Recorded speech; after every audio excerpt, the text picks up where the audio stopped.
Fala aí, tudo bem? A gente está aqui nesse episódio especial de final de ano e a gente vai mostrar para vocês 4 dicas importantes sobre soft skills para você sair na frente agora em 2025 e conquistar a tão sonhada vaga de emprego. É isso mesmo, 2024 na Facu foi um presente de Deus para nós da EducPay e tenho certeza que também um presente para as quase 400 mil pessoas. 400 mil pessoas, gente! Olha que legal, a gente chegou nessa marca que a gente nem imaginava que ia chegar tão longe. Em 24 episódios, nós tivemos mais de 400 mil pessoas que assistiram aos nossos vídeos. Isso é falar sobre sentimento, é falar sobre transformação, é falar sobre a história das pessoas que transforma a história das pessoas. Justamente, principalmente falando de sonhos, carreira, desenvolvimento, tudo a gente fez com muito carinho para você. Né?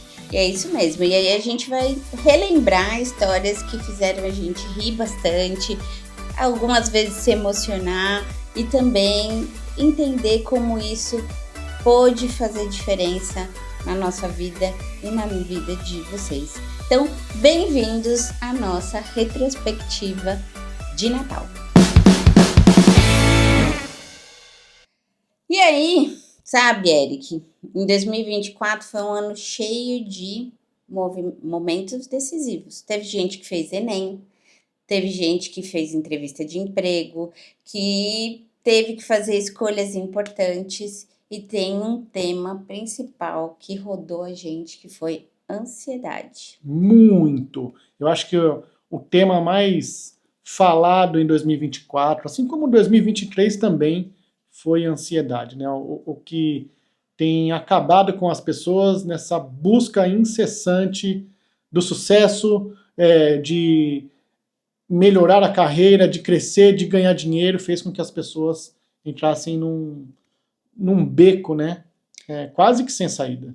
Isso mesmo. E o Lucas Ribeiro, que fez uma dobradinha aqui com a gente, ele falou sobre ansiedade, como você ter mecanismos para você ter essa ansiedade controlada. A gente está colocando alguns trechos aqui e você vai assistir cada passo importante, cada momento assim que a gente separou do Lucas falando sobre ansiedade e como essa ansiedade pode se tornar uma ferramenta poderosa para você. Então, assiste aí.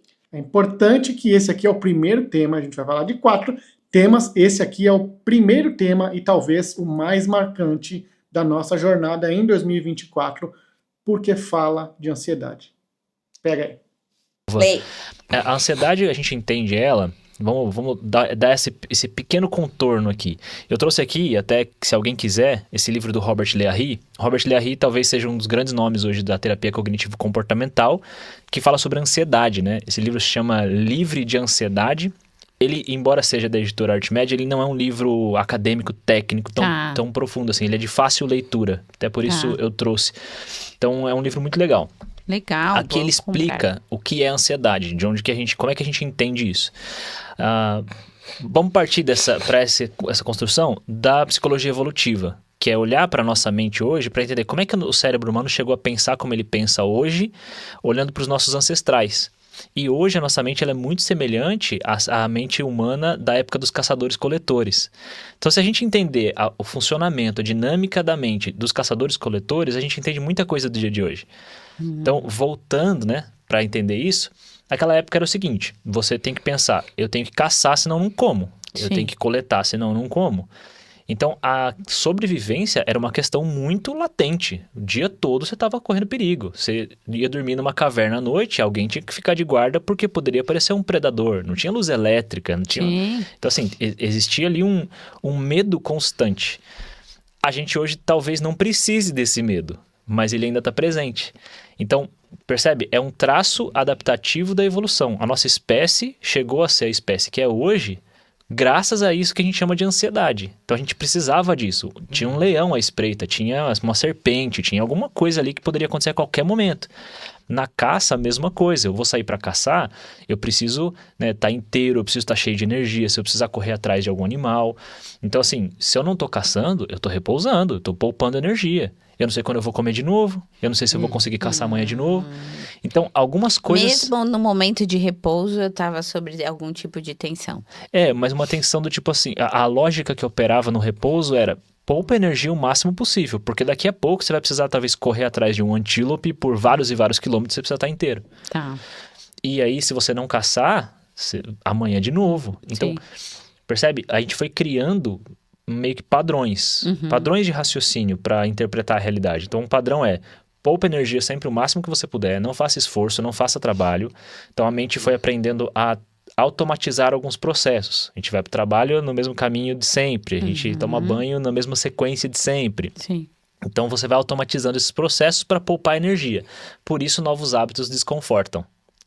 Porque é mudança, e aí você tem que gastar uma energia mental. Por isso, sair, conhecer outras pessoas, a gente às vezes tem uma tendência a evitar. Por quê? Desgasta, você tem que lembrar o nome, você tem que interagir, você pode ser rejeitado.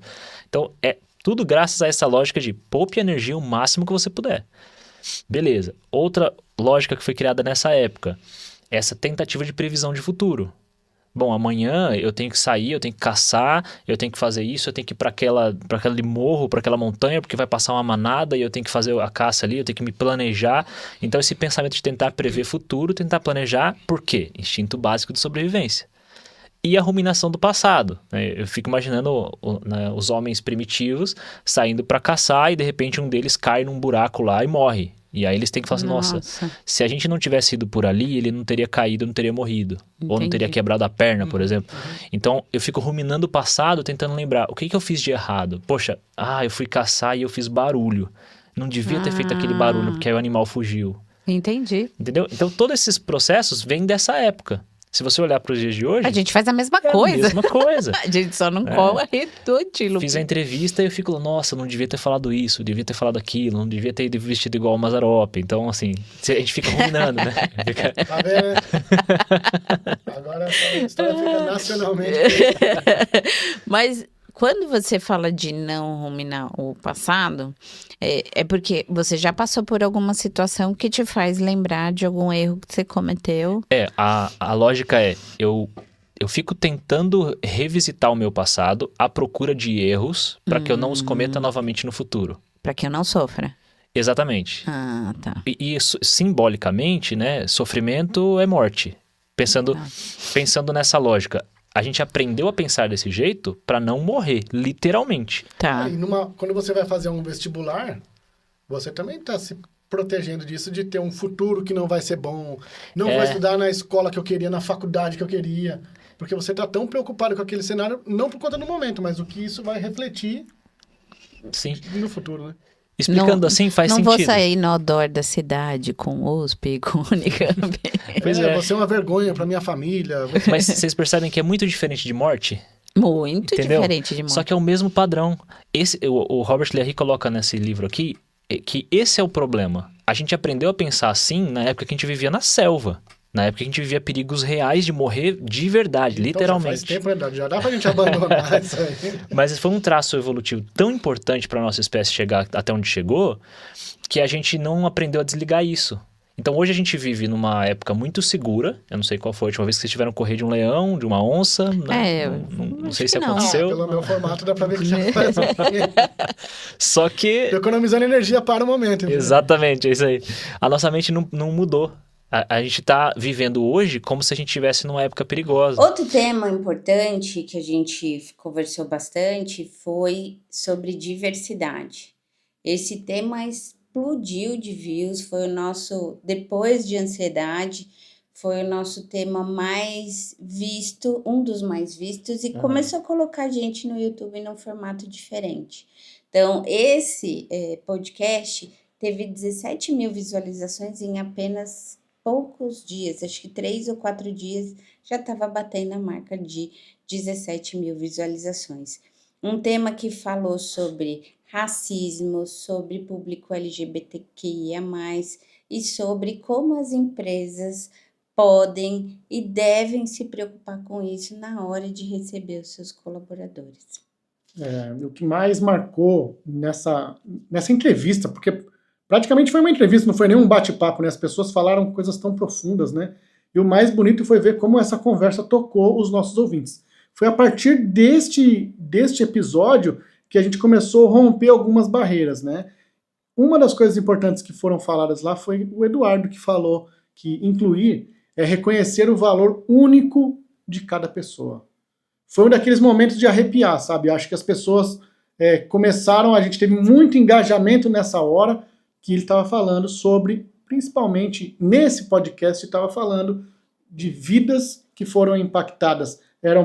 Teve gente lá falando de pretos e pardos, teve gente lá falando de diversidade e inclusão de pessoas LGBTQIA+. Então, assim, teve muita coisa legal lá. Fez a gente enxergar a diversidade com uma riqueza humana. Não só na pauta corporativa, mas enxergar do ponto de vista humano, o quanto a gente ainda está imerso num lugar que falta inclusão. O Denis contou coisas muito impactantes, tem uns trechinhos, coloca aí o trecho que a gente separou de histórias cabeludas que o Denis viveu. Roda aí. Eu acho muito importante, de fato, que você veja esse segundo tema que a gente vai apresentar e vai transformar o seu pensamento aí do ambiente de trabalho. Isso aí, bota o play. Eu tenho um desafio por ser gay e eu tenho um privilégio por ser branco. O que eu quero dizer com isso? Uau, Se eu fosse um homem, então eu sofri uma série de preconceitos por ser gay. Mas se além de ser gay eu também fosse um homem negro, eu sofreria duplamente. Eu não tenho dúvida. Então muitas vezes nós somos atravessados por diversas questões. E aí você falou de programas. As empresas, elas precisam ter grupos de aliados. Então é isso que eu formei em algumas instituições que eu trabalhei. Grupos de afinidades, cada empresa chama de um nome, né? Grupo de afinidades, grupo de aliados. Por que aliados? Porque, por exemplo, eu tenho lugar de fala como um homem gay, mas eu não tenho lugar de fala como um homem negro. Sim. Porém, eu posso ser um aliado. E como eu posso ser o aliado? Eu posso criar situações e programas que vão beneficiar as pessoas que não tiveram esses privilégios. Eu vou te dar um exemplo prático, porque, acima de tudo, como o Edu bem falou, o problema do greenwashing e do carewashing, que agora está na moda também a questão do falso cuidado com a saúde mental. As empresas precisam começar. E começar não é colocar a bandeira do arco-íris no mês do orgulho gay. Porque aí fica realmente aquela coisa, a empresa não faz o correto e quer divulgar a marca. Então, como o Edu falou muito corretamente... E quem trabalha lá dentro fala, tá bom, beleza. Só para inglês ver. Isso, e não adianta. Então é melhor você começar aos poucos. Poxa, eu não tenho programa nenhum de diversidade. Vamos criar. Criam de mulheres, criam de negros, criam de gays e vai criando esse grupo. E é o que eu falo, faça. Mais do que você colocar uma hashtag bonita nas redes sociais, faça alguma coisa. Vou trazer um exemplo prático. Eu fui reitor da Unigran Rio e antes de sair, a última contratação que eu fiz foi de uma mulher negra, lésbica e periférica. Que ela tinha uma série, atravessada por uma série de questões, e ela é advogada. E eu tinha uma vaga para advogado. E aí eu tinha ela e um outro candidato. E eu já estava com ela na minha sala entrevistando, e eu queria contratar, porque eu falei, preciso dar oportunidade para essa mulher. E aí eu saí da sala, deixei ela sozinha, fui no RH e falei assim, cadê o outro candidato?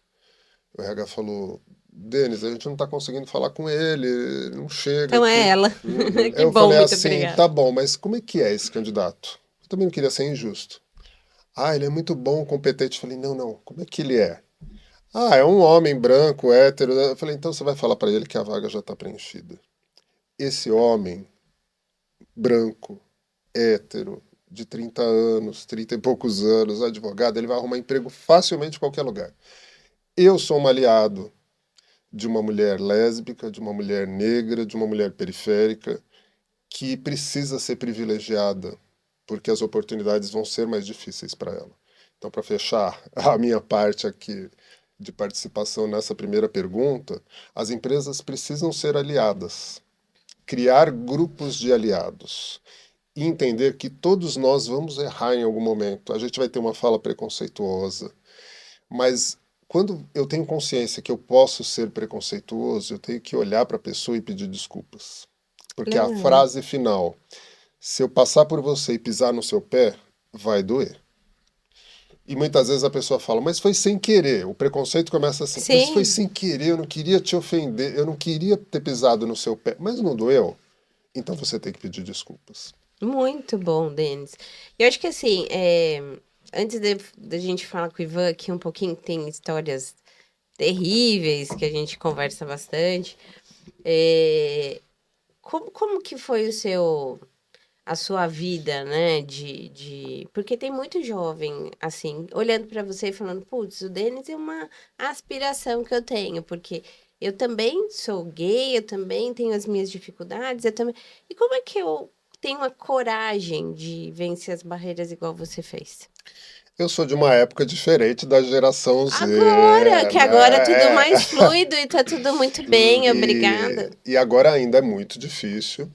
Eu vou trazer um exemplo muito recente de como eu, sendo um homem já, digamos, vamos colocar assim, bem Maduro. maduro, bem sucedido, tenho uma carreira formada, fui no urologista recentemente e ele falou: você vai ter que fazer um exame de toque. Eu falei, ok, normal, né? Uhum.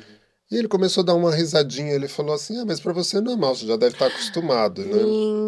E eu virei para ele e falei assim, meu Mentira. senhor, eu nunca saí com o senhor, como é que o senhor sabe o que eu gosto de fazer na cama? Meu Então veja, eu ouvi isso de Deus. um médico. Agora eu fico imaginando um jovem Um que está me jovem. ouvindo, que ainda está naquela fase de que não Ele sabe. congelaria ouvindo um negócio desse. Você imagina você ir no médico? Então, como sair disso? A gente precisa buscar pessoas em quem se inspirar. Por que a gente não tem nenhuma referência LGBT acima dos 50 anos? Agora está começando a Uhum. surgir algumas pessoas. Por quê? Porque essas pessoas não sobreviveram. Elas não tiveram voz de chegar. Porque na década de 80, quando entrei na adolescência e comecei a me descobrir como gay, chegou a AIDS. E a AIDS era considerada a peste gay.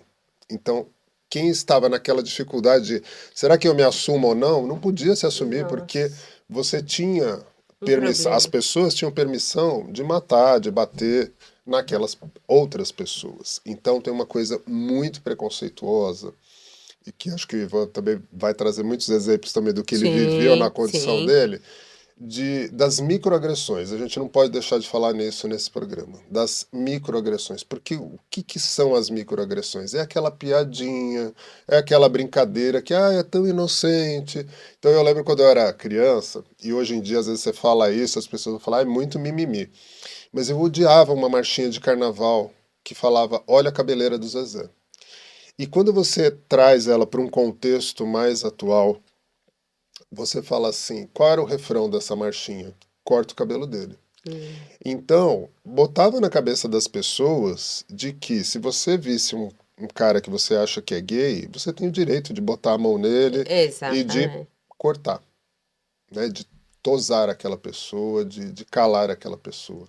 Então a gente precisa ter muito cuidado com as microagressões. Então, jovens queridos que estão me assistindo, existe, se vocês estão em sofrimento, Ali, ó, tá olha com, ali, ó. Olha pra câmera ali, ó. qual delas? A do meio? Aqui, ó.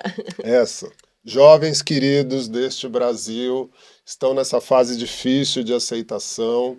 Calma, tudo tem o seu tempo. Não se desesperem, encontrem apoio, encontrem pessoas que vão te auxiliar, mas tem um processo, não é do dia para a noite. Importante na questão da diversidade. Quando a gente fala, a empresa apoia a diversidade, a liderança apoia a diversidade, não é a empresa é a liderança.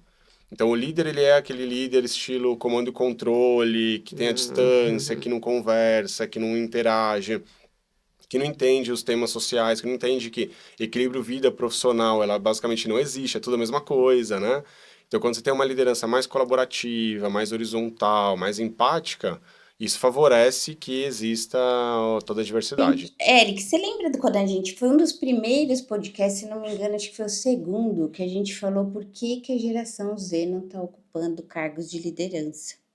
Então, Lembro. foi um tema muito pedido pela turma aqui nos comentários e falando por que que os RHs também incomodados, por que que a geração Z não está aplicando para essas vagas de liderança se às vezes elas têm competência. Esse episódio aqui é o terceiro da lista dos mais importantes que a gente separou aqui de soft skills, e eu quero destacar aqui o quanto as pessoas precisam repensar os modelos de trabalho, os modelos de liderança, e você que está assistindo interpretar como existe oportunidade para liderar em 2025 através de comportamentos esperados dos novos líderes. Por quê? As pessoas estão mudando, as gerações estão mudando e aquele formato antigo de liderar pessoas já está ficando para trás. Tem muita gente que não está indo para essa área porque ainda está com receio de viver algumas coisas que eram feitas no passado, no modelo tradicional de liderança. Mas, a partir de agora, abre-se um portal gigante de oportunidade para você que quer ser líder e quer trazer um novo formato de liderança para dentro das empresas. E você que é da geração Z, a gente sempre fala, arrisque-se. Ter cargos de liderança também são para você. É bom para o seu crescimento profissional, para a sua empregabilidade e para a sua renda. Então, se você hoje tem um líder inspirador, aquele que você gosta de conversar, que você curte falar com ele, pega ele como seu mentor e entra nessa jornada de entrar em cargos de liderança. Isso vai ser muito positivo para a sua carreira. Então, tem episódio aqui com a Fernanda e com a Ádila. Assim, a gente rindo muito, Eric, sobre as histórias e o quanto nós, da geração X, impactamos vocês da geração Z. Então, é isso aí. Assiste aí. Muito bom. Destaque para momentos que vão falar sobre oportunidades. Pensa que 2025 é uma nova chance de você buscar novos cargos. Eu acho que aí a gente tem dois grandes pontos, né? Antes da pandemia e pós-pandemia, né? Antes da pandemia, a gente achava que nenhuma atividade, né, ou pouquíssimas atividades seriam feitas remotamente. Que era tudo preguiça. Você vai trabalhar de casa, você vai trabalhar. Veio a pandemia. Exatamente. A gente fica assim, trabalhando em casa e assim, de tanto que trabalha, né? Na verdade, trabalha até mais. Tipo assim... Estica o almoço. Você vai pra São Paulo, não pega trânsito, né? Tipo assim, o tempo do trânsito de estar indo em São Paulo, você tá trabalhando de casa, Sim. né? Então, o que eu trago nesse ponto? Eu acho que, de novo, eu tenho que fazer fit com a empresa que eu quero. Vão existir posições que vão me permitir ter um trabalho flexível e existirão posições que não me permitirão ter trabalho flexível, né? E aí, eu tenho que entender o que eu quero. Aonde eu quero estar? Talvez preciso estar numa função hoje que me obrigue, né, digamos assim, estar fisicamente, mas a próxima posição vai me permitir ter um trabalho mais flexível. Então, acho que onde eu estou hoje, é o que eu vejo muito também no mercado, é proporcionar essa flexibilidade. Todas as posições? Não, gente, isso não existe. Isso é a gente viver de sonho. E não é isso ainda, né? Então, acho que esse, para mim, eu acredito que é o primeiro ponto aí que cada um de nós precisa ter essa reflexão e principalmente para a geração nova que está começando agora, ingressando no mercado de trabalho, que já entrou no cenário, né, muitos deles aí, quando a gente pega 20 anos, 22 anos, que começaram a trabalhar, pegaram a fase da pandemia. Então, eu recebo muito questionamento, tipo, mas por que eu podia ficar 100% em casa e agora eu não posso mais? Tenho que vir pro escritório 2 dias, 3 dias na semana. 3 dias, né? 3 dias, né? Por quê? Né? Então, essa fase mesmo de entender. Mas, de novo, é o propósito. Não, eu quero estar numa posição de diretor. Eu vou precisar passar por diversos pedágios aí, vou ter pedágios a serem pagos. E esses pedágios vão me trazer conhecimentos, né? Então, eu preciso desenvolver cada uma dessas posições. E o que você ouve, Ádila, dessa molecada aí que tá tentando entrar na empresa da Fernanda? E aí a Fernanda lança uma vaga lá no LinkedIn e fala... É presencial 5 dias e é fabril. Mas o cara, como você disse, né, tua escola é de uma classe social CD ou BCD, né? Como que ele se vê? Ele fala, eu tenho que trabalhar e dane-se, é isso aí. É porque assim, o nicho dentro da área da saúde, ainda é muito presencial. Você vai Sim. trabalhar técnico de enfermagem, não tem Hospital é jeito, igual à indústria da né? finança. Trabalha, às vezes, em home care, né? Que a gente tem uma procura bem grande, dentro da área de radiologia. Então, ainda é muito focado com o presencial. Mas eu convivo bastante com pessoas que, por exemplo, são mães. Aí fala assim, nossa, mas eu preciso hoje de estar num emprego onde eu possa trabalhar em casa por questões ok. de levar filho para a escola. Porque a gente tem que ver essa dificuldade também. É porque a né? geração Z também agora tá tendo filho, né? E assim, creche fecha 4, 5 4 horas, né? Então, às vezes a gente tem uma oferta de trabalho diferente com a demanda do funcionário Mas em isso casa. sempre existiu, né? Isso É que antes isso era condição. Olha, o mercado é assim, a vida é assim. Hoje a pessoa fala, mas por que a vida é assim? Eu queria que fosse diferente. Será E que antes não era fazer assim, a diferente? escola abre Porque- esse horário e fecha esse horário. Então, eu tenho que me moldar isso, eu tenho que aceitar as condições. porque isso aí. hoje a cultura não é aceita tão totalmente fácil. diferente, Aham. né? Hoje, assim, todas as... não vou generalizar, mas a maioria das mães trabalham. Antes, não. Antes, as verdade. mães ficavam em casa. A minha Verdade. geração, a minha mãe me levava pra creche de ônibus Minha mãe e também voltava... não trabalhava Não fora, trabalhava mas fora. trabalhava que nem uma escrava em e casa. assim, às vezes fazia bolo pra fora, fazia coisas pra fora, tá? Então, muitas vezes, essa geração Z até não chega nesse nicho de trabalho por conta disso. E como que eles têm as aspirações de tendências, né? Então, eles estão migrando para alguma área, eles aplicam para mais vaga, eles estudam para mais coisas que você fala, tem os profissionalizantes para a molecada mais nova. Então, assim, o que eles estão estudando mais e para onde eles estão aplicando mais? Começa aí, Adi. Olha, lá no Grau Técnico a gente tem uma agência de encaminhamento, né? Então a gente prepara desde a formação do currículo até a primeira entrevista e aquilo para onde ele vai se enquadrar dentro do mercado de trabalho, tá? O Grau Técnico tem uma rede de ensino muito grande. Então, assim, você não tem só o nicho de saúde, tá? Você tem... São 100 mil muito alunos, né? É muito vasto, tá? O nicho de Campinas ainda tem, assim, o carro-chefe ainda é a área da saúde, né? Mas a gente tem o grupo do profissionalizante que está crescendo bastante, né? Mas a busca maior deles ainda é a tecnologia. Carreira tech. A carreira tech, não tem jeito, assim, eles buscam, mesmo na parte de marketing digital, o que eles podem fazer diante disso. Posso ser um youtuber? Já quero ser um youtuber. Quero ser um de youtuber. sucesso. Mas Assim é porque também isso tem sido bombardeado para que essa geração tenha, porque as empresas estão precisando de mão de obra disso. E geralmente essa carreira é que te traz mais flexibilidade, que te traz mais facilidade de dinheiro rápido. Dinheiro Dinheiro rápido, dinheiro que você não precisa, às vezes, fazer uma faculdade, você faz um curso, uma linguagem, você já ganha, você faz um curso de tráfego pago, você já começa a ganhar. Então, assim, eles estão muito associados à necessidade de marketing, tecnologia, inovação. Bacana, mas ainda tem outras vagas que precisam de pessoas de outras formações. Não se associa que isso tem um trabalho, né? Então, eu sempre falo para gerações que eu converso, assim, é um trabalho. Então, a influencer, ela não tá lá só no celular para agradar você. É o trabalho dela, publicar geralmente muito trabalha conteúdo. muito, né? Trabalha muito, tem uma rotina e tem uma disciplina muito grande. É um trabalho mesmo. Mas fala aí, Fê, onde eles estão aplicando mais e o que você está sentindo? Eles... dessa geração de 25 para frente, eles estão refutando cargos de liderança mesmo para ser viajantes e nômades digitais, ou isso ainda é um mito também?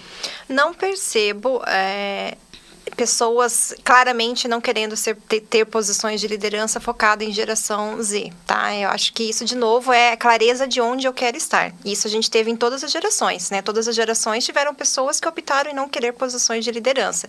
E eu vejo que ainda existe muito um tabu. Principalmente quando a gente fala da mulher, né? Não, mulher, eu não quero posição de liderança, porque como que eu vou conciliar, né? Exatamente. E isso não, gente. Se você tem clareza do que você quer, você tem que...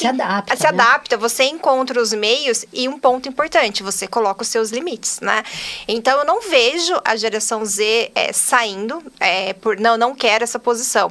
O que acontece com todas as gerações, e eu vejo isso sim, com foco maior na geração Z, é uma geração que ela... não tem receio, por exemplo, tô numa multinacional, não, vou para uma outra empresa menor. Vou. Né? Curioso. E uma geração que vai empreender muito, né? Então, muitas vezes as pessoas... Já tive situações de talentos com alto potenciais. Não, eu gosto daqui, o ambiente é legal, eu sei que eu teria uma carreira de sucesso, mas eu quero empreender. Eu quero empreender. Nossa, que bacana. Eu quero fazer coisas diferentes. Eu viso que eu possa deixar o mundo melhor, né?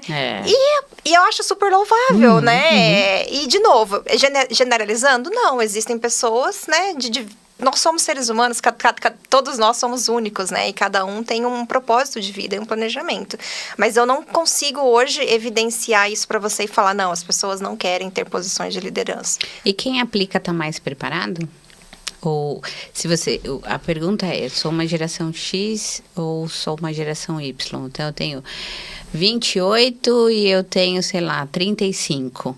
O Y se prepara mais do que o Z ou isso tanto faz? Como que tá a questão da caixa de ferramentas e das competências para assumir esses cargos de liderança? Sabe que esse é um ponto super bacana, porque assim, independente de geração, né? Isso dados estatísticos, tá? Tipo, tem uma vaga. O homem vê a vaga, ele se candidata, mesmo não atendendo todos os pré-requisitos. Se é a mulher quer atender todos os pré-requisitos. Exatamente. Se candidatar.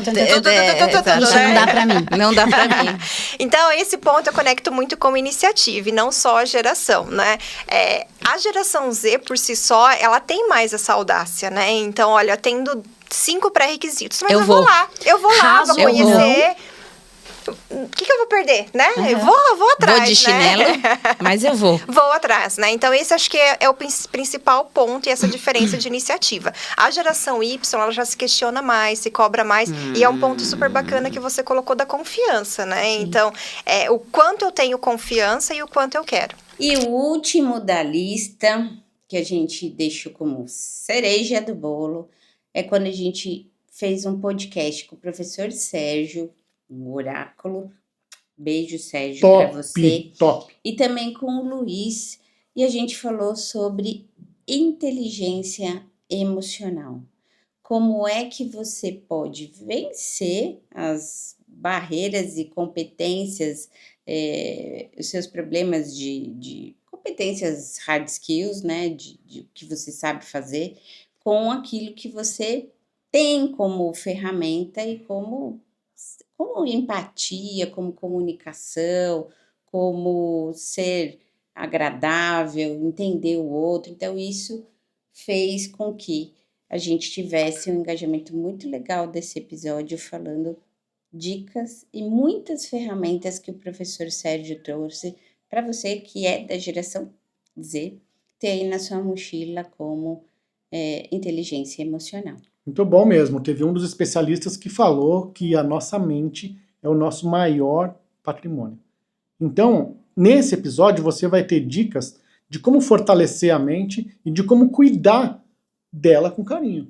Porque através dela, o que muitos coaches falam, você tem muita dica legal aqui de colocar em prática. Através do domínio da sua mente, do controle disso, você consegue espaços de destaque e você consegue se dar bem. Não é uma falácia, não é fácil, faz isso que vai dar certo. Não é só isso. Aqui tem dicas importantes de coisas práticas, de coisas de pessoas que estão vivendo o mercado de trabalho, e principalmente o professor Sérgio, que está acostumado a dar aula para jovens, para quem está no começo de universidade, ele dá aula há muito tempo, e ele tem visto o progresso e o sucesso de muitos alunos que assistiram às aulas dele e agora estão fazendo algo diferente por conta do controle da mente. E um dos destaques que a gente coloca aqui para você assistir é quando ele fala: estudar é colecionar opções.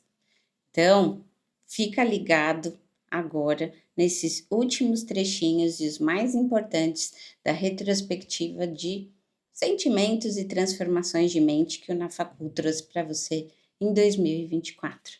Solta aí o vídeo do Sérgio. Eu sempre digo que estudar é colecionar opções. Estudando, você coleciona opções. Né? Então, quanto mais você souber, quanto mais você experimentar, quanto mais você se jogar para conhecer um campo inesperado e até fora do que você está acostumado no dia a dia, melhor para você como profissional. Mais experiências você traz. E essas experiências não vão ajudar só no seu dia a dia. Eles vão ampliar o seu leque de possibilidades no futuro. Então eu preciso que as pessoas compreendam de modo geral, primeiro que a educação, ela não tem começo, meio e fim, assim, um fim, né? Acabou, eu fiz aqui minha graduação, acabou, agora... Não, é uma continuidade. Exatamente. Você vai exercitando isso e vai colecionando cada vez mais opções dentro da tua esfera de atuação. Você começa a trabalhar com estratégia, adquiriu estratégia para trabalhar lá. Pegou aqui grupo. Finanças, não sei, e vai ampliando essa visão. Uma hora, em algum momento, se a oportunidade surgir, você tem outras frentes para entrar e fazer a festa.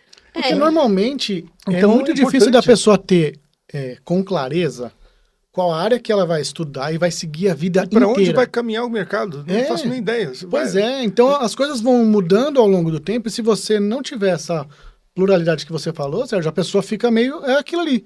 Ah, nascido para esse jeito, não aguento mais fazer o que eu faço. Lógico, você não preparou novas oportunidades. É a síndrome novas de Gabriela, possibilidades. Eu nasci assim. Não, eu vou ter que fazer isso aí, Não, assim, não, cara, não dá. começa a pensar em caminhos alternativos, em complementos que você pode se desenvolver em novas áreas, porque senão você vai... Seja às vezes curioso, você fica no mínimo morto naquilo. curiosidade. Seja Tem uma um curiosidade. curioso. Vai atrás de assuntos, vai se entender, né? Vai Sim. compreender até teus talentos. Você acaba descobrindo talento que nem sabia que tinha. É verdade. Ou você compreende que você não tinha aquele lá mesmo e fala assim, Exato. beleza, nem vou tentar por aqui, né? Pronto, já deu, já entendi. Então, vou para outro. Mas é importante essa experiência, né? A educação, ela fornece essas possibilidades de futuro que nem você enxerga no começo. E você sabe que você falou uma coisa bem importante e eu queria até reforçar. Quando a gente inicia uma graduação e esses meninos estão com 17, 18, às vezes um pouquinho mais. Depende Mas- Depende, depende de da qual sociedade área, você está. Depende do recorte regional. Porque às vezes esse cara Exatamente. pode entrar na faculdade com 25, com 30. Depende Tem de tudo. E aí a gente tem assim, vamos colocar assim, nas graduações presenciais, que estudam de manhã, a maioria são os essa 17, galerinha. 18 Essa aí. anos. Nossa, À isso. noite, no É a turma que trabalha. EAD, né? É a turma que já está Já são as mães que Normal. estão lá com as crianças e tal. Mas, no fundo, todo mundo está estudando. Esse boa. é o ponto, né? O que eu ia te perguntar é isso. Como é que a gente faz esse ponto, esse cara ter um olhar sobre uma inteligência emocional, sobre uma empatia, olhar, porque empatia é uma inteligência emocional que te coloca você calçando o sapato do outro, né? E isso numa empresa é muito importante, né? Porque você não sabe o que está acontecendo com o outro, né? Então, assim, como que a gente trata esse pessoal que está começando, porque na graduação tá todo mundo cheio de sonhos, seja ele com 17 anos ou com 35, né? Ele tá lá porque ele tá querendo mudar a vida dele e a carreira dele, né?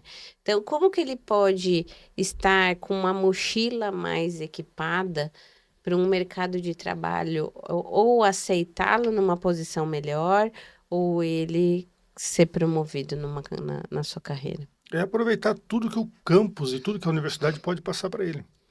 Lembre-se, a universidade não tem só o teu curso, ele tem 70 cursos lá dentro, 60 cursos. Tem um monte de gente lá. Uma faculdade tem 3 mil, 5 mil, 10 mil alunos. É um monte de gente, é um universo, por isso É uma universidade. universidade, Né? Então, ele é grande, né? Tem professores de todas as áreas, tem gente trabalhando junto. Então, entrar numa sala de aula, assistir a aula e ir embora, eu acho muito pouco para quem está dentro de uma universidade. Boa. Muito pouco. Entrar, assistir a aula e sair. Aí, de vez em quando, faz uma prova, tirei 6, passei e estou indo embora. Isso não é aproveitar uma vida acadêmica. Está E ele dentro... entender os outros conceitos, né? De atividades complementares. Vai lá, experimenta extensão. tudo que tem a faculdade. Aí tem extensão, vou provar. Tem vida acadêmica, universitária, centros acadêmicos, a parte política, acadêmica, experimenta também. Tem estágio, vai fazer estágio. Tem pesquisa científica, vai atrás da pesquisa, vai atrás da pesquisa. Olha tudo que a universidade tem à disposição e vai lá. Você vai encontrar pessoas com pensamentos diferentes, vai encontrar formas de trabalho diferentes, equipes totalmente diferentes da sua percepção do que é um grupo, né, heterogêneo, né? Então, isso é importante para o crescimento profissional. Você ter experiências para que você comprove na vida real a dimensão que a vida é. Extremamente complexa. Então, a gente terminou esse episódio do Na Facu com uma retrospectiva de Natal para você que esteve com a gente nesses 6 meses de Na Facu. Então, foram 24 episódios cheios de emoção, cheios de sentimento, que a gente curtiu compartilhar os top 4 de soft skills que a gente trouxe para você. Espero que você tenha curtido. Agora, as luzes de Natal começam a piscar, né? E você aí começa a se reunir com a sua família, seus familiares já estão chegando na sua casa, ou se você tá aí sozinho e assistindo a gente, também compartilha com outras pessoas que possam também estar sozinhas. Muito bom, eu quero aqui aproveitar esse clima de agradecimentos e encerramentos. Eu quero fazer agradecimento especial para 3 parceiros que fazem a diferença aqui, porque eles patrocinam o nosso canal para que esse conteúdo chegue de graça para você assistir. Eles estão também preocupados com o seu futuro e estão apostando no seu desenvolvimento. Então eu quero mandar um abraço especial aqui, um abraço muito carinhoso para o pessoal da Factorial, que está com a gente na caminhada, muito próximo e trabalhando em muitas coisas legais que vão vir para 2025.